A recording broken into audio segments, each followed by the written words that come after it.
let's now implement dates in our application. And to see what we have to do, so where we have dates in our application, let's go to our demo here. And so we have the date first here, and then also in all of these movements. So each of them here, besides the deposit and the value itself, like we have it now, we also now need the date here. And so that's the reason why in our account objects, we actually now have the movement dates. It's so that we can display them here. But let's start with this date here. And actually the very first thing that I want to do is to basically fake it that we are always logged in. Okay, so let me do that here. Fake always logged in. And so this way we don't have to always log in each time we want to do something. So to that, let's set the current account to account 1. Then let's call update UI with that current account. And also we need to make the user interface visible with this here. Okay. So these 3 lines will now make it so that Jonas is automatically logged in, except for the message here, but that doesn't really matter. Okay. So as I was saying, let's start by displaying the current balance here. So as I was saying, let's now create this date here. Okay, and let's check out the class name. So that's as always a little bit hidden. So it's the class date. Okay, and so that is already selected at label date. And once more, let's start by setting this date outside here of any callback function so that we can see the effects as we implement our code. So anyway, let's start by creating the current date. And so remember, that is simply by doing new date. And so that is basically right now. However, we don't just want to print that. So let's see how that would look like. So label date, as I have already selected, which again is this element with the class of date. And then text content, and let's set it to now. And so this result here is not exactly what we want, right? So instead, we really only want the day, the month, and the year. And I want to display it in this format. So I want day, then month, and then year. And so this is how we display it in Europe, or at least in Portugal, where I am located. Okay. Now, of course, you can format it in any way that you want, for example, how it looks like in your country, but I will do it like this now. Now, later in this section, we will learn about something called internationalization, which sounds very complicated, but it will allow us to format dates and time according to the user's location, basically. So if the user was in Portugal, then the date would automatically be formatted this way. But if the user was, for example, in the US or in India or wherever, then the date would be formatted in the way that it is usually formatted in that country. All right? So to do this, we need to get the day, month, and year. So let's create variables for each of them. All right. So we take now, and then we call the getDate method, just like we learned in the last video. Then let's take the month, which is now.getMonth. And remember that this one is 0 based. So I'm going to add 1 here. And then the year, which is now .getFullYear. And actually, let's also get the hour and the minute so we can display that as well. So get hours and const the minutes, get minutes. Okay, and now that we have that, all we have to do is to build a nice string with that. So that's the day slash the month slash the year. And then I want a comma and the hour and the minute. So min. All right, and that looks a lot better. Now here in Portugal, whenever the month and the year is only one digit here, then we usually write 08 and 02. So basically we pad this number here with a 0 on the left. All right, so let's do that with the day and with the month, because this is actually a good use case for this method that we studied earlier. So on the day and on the month, we want to use dot pad start. And actually this needs to be a string now. And so let's make it a template literal.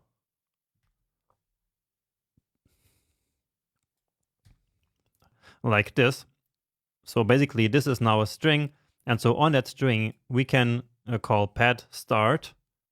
And then we want this always to be 2 characters long. And we want to pad it with a 0. And probably just writing 0 would work just the same. And so now we get 02. But if the day would be, let's say, 12, then that 0 would not be added because the final length that we're looking for is always 2. Okay, and the same with the month. So let's copy it here. And beautiful. So that looks perfect. And now let's move on to actually use the dates here on the movements. Okay. Just keep in mind that, of course, as the time goes on, this value here is not going to change. So this is static, right? So if we wanted to keep displaying the actual time, we would need something called a timer, which is something that we will do by the end of the lecture. We will not do it for this, but we will implement a timer like this. Maybe you have seen it counting down here. So this logout timer. All right, so this time here is going to stay static, but yeah, that's not a big deal for now.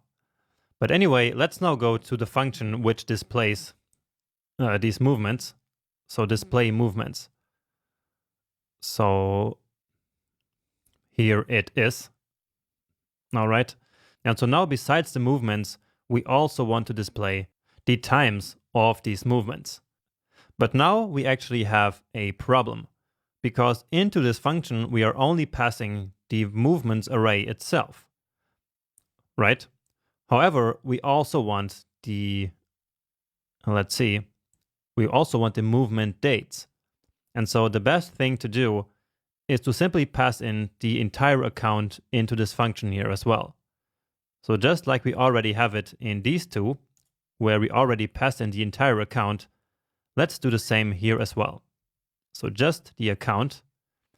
And then here we need to say account.movement and here account.movements. And finally, where we call this function, we then need to pass in also the entire account.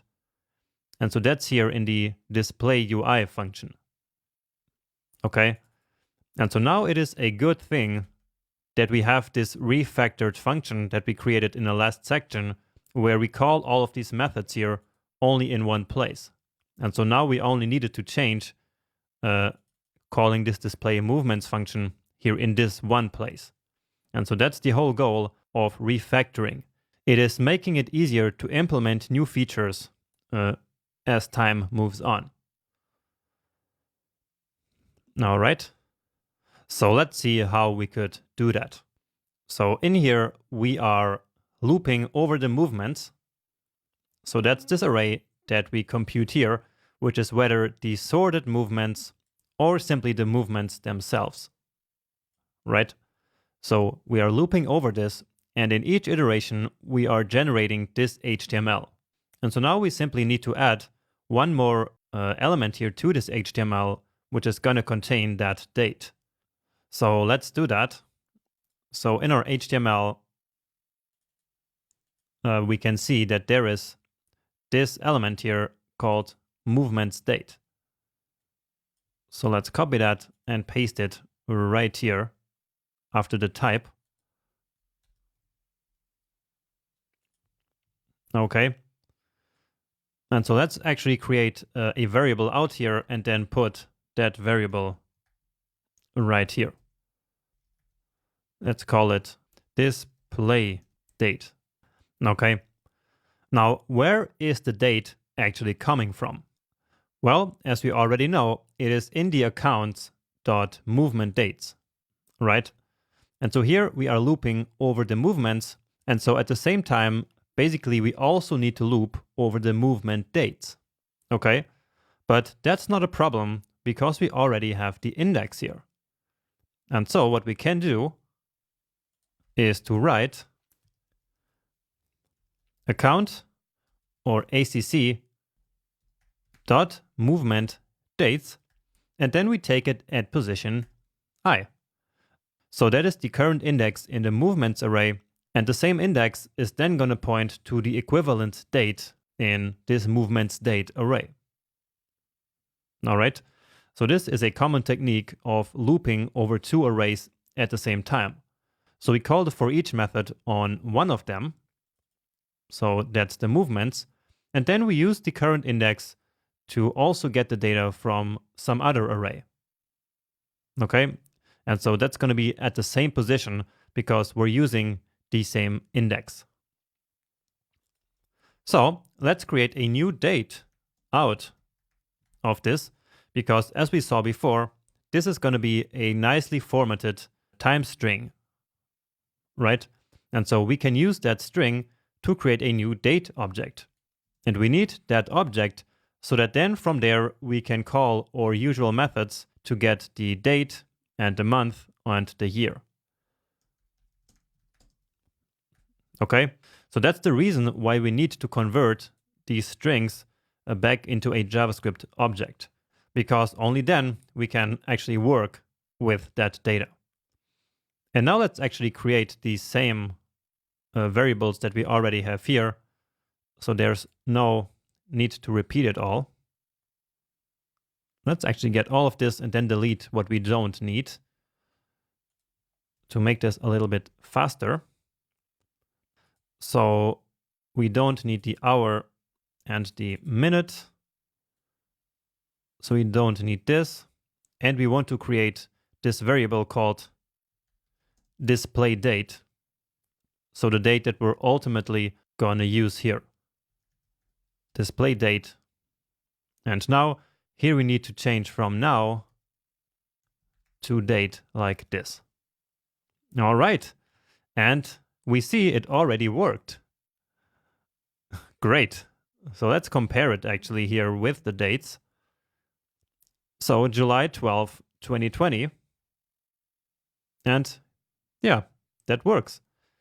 Here then we have 11, which for some reason is also 12. But I guess it's because we're close to midnight here. And so for some reason, probably it then changes over to the next day. Then here we have 27 of May. And so that's also what we get here. All the way to the last one, which is 18 of November. So 2019.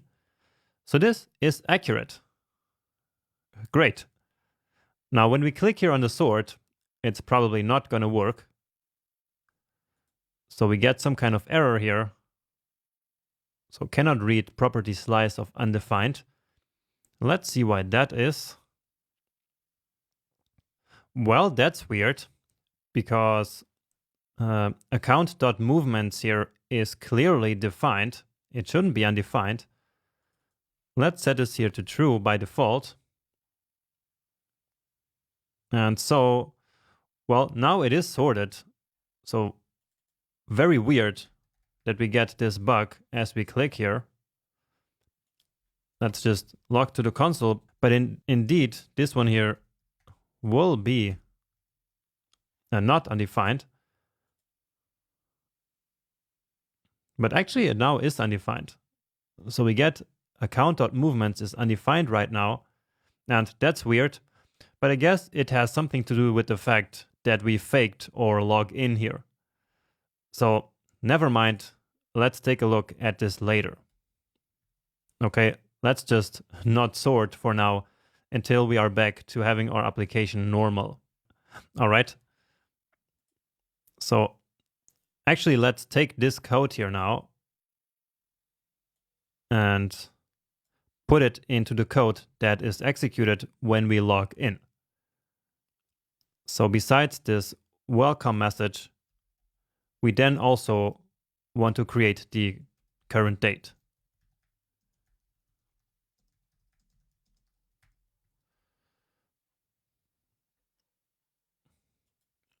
Okay, so it's back to the original now. Let's now log in. And then we get the message here and the correct date. But now what I wanted to show you is what happens when we request a loan. So you see that we get this error here, right? And that's because this movement doesn't have any date, right? And that's why we get not a number in all the three values. So we need to fix that. So essentially, whenever there is a new transfer or a new loan, we need to not only push the new value into the movements array, but also into the movement dates. All right. So let's actually see that in code. So that's account 1. And so we see that the movements has now 9 elements, while the dates only has 8. All right. So we need to fix that. So let's come here to the transfer. And then besides doing the transfer and updating the UI, we also need to add transfer date. But that's easy enough. All we have to do is current account dot movement dates dot push, and then simply create the current date. So new date, and that's it. So JavaScript will then automatically convert this date here into a nicely formatted string. All right. And now the same here also for the receiver, because the receiver also gets a new movement here. Okay. And so they also need a new date for that movement. Now, as I told you also in the last section at the beginning of the project, in the real world, we would probably have an object for each movement. And so that object would then contain the amount, the date, and some other information about the movement. But I don't want to restructure the entire application now, and so therefore I simply created this separate movements dates array. All right. Now let's just take this here and also add it to the loan. So that's right here. So add loan date, and that should be it. So just to make sure here, let's really log in again. All right. And now I'm going to request this loan. And now we get the current date. So August 2nd, just as we have it up here. Okay. So let's see now the account. So account 1. Let's take a look at the movement dates. And so indeed, this is the one, or actually this is the one that I just added. So this looks a little bit different from these ones, because actually it is really the object itself. All right, so that's not good. So let's instead use the toISO string right here on the date and do the same also up here. Okay, and let's see if that fixes it then.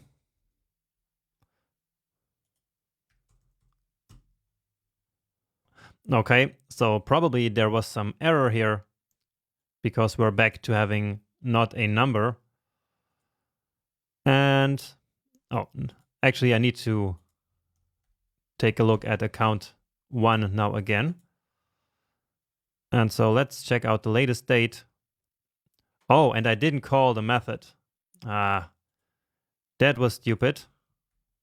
Actually, this is something that happens to me quite frequently with these date methods, because we don't have to pass anything in there. And so there's a tendency to forget that we even need to call the method. So don't make that same mistake. All right, and now it works indeed.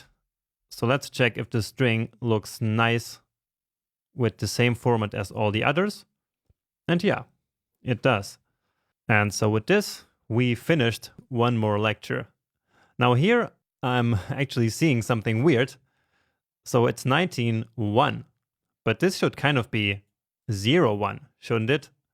So we need to apply some padding to that as well. So that's a good coincidence that we are just at this time where I can see this.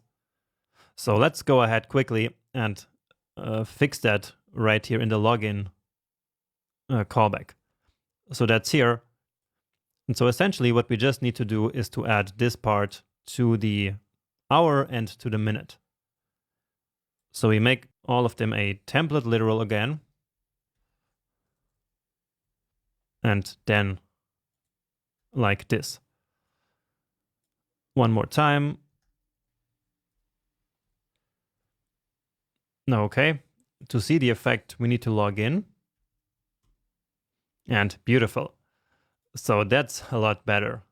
And now we indeed finished this lecture and are ready to move on to the next one, where we're going to work just a little bit more with dates.